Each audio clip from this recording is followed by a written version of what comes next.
اپنے خیال کی طرف توجہ رکھیں، اپنے جو خیالات ہیں نا ان کی حفاظت کریں۔ صحیح۔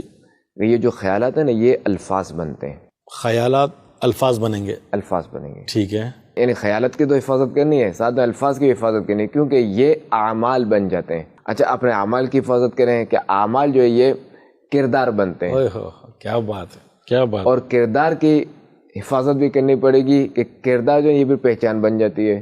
کیا بات ہے، کیا بات ہے۔ اب دیکھیں کہ جس بندے کے ذہن میں غلط خیالات آتے ہیں نا، صحیح، تو اس کی زبان سے غلط باتیں ہی نکلیں گی۔ صحیح، غلط باتیں نکلیں گی تو اس کے اعمال بھی غلط ہوں گے۔ بالکل ٹھیک ہے۔ جب اعمال اس کے غلط ہوئے تو اس کا کردار غلط، کردار غلط تو لوگ کہیں گے یار یہ تو صحیح نہیں ہے، اس کی پہچان بن گئی، یار وہ کون آیا تھا، یار وہ نہیں فلاں، جیسے یہ حرکتیں ہیں اس کی پہچان بن گئی نا، یار وہ نہیں جو بات بات جھوٹ بولتا ہے، یار وہ نہیں جو چونا لگا دیتا ہے، اس دکان میں جو چونا لگا دیتا ہے، صحیح، کہتے ہیں نا۔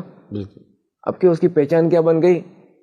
چونا لگانے والا، دیوار پہ چونا نہیں، پان پہ چونا نہیں، صحیح، بندوں کو چونا لگانے والا، صحیح، کہ اسے ٹھگ لے گا، فراڈ کر دے گا، فراڈ کر دے گا۔ صحیح۔ تو یوں جو ہے جب ہم اپنے خیالات کی حفاظت کریں، اپنے خیالات درست کر لیں گے تو انشاءاللہ الکریم ہماری پہچان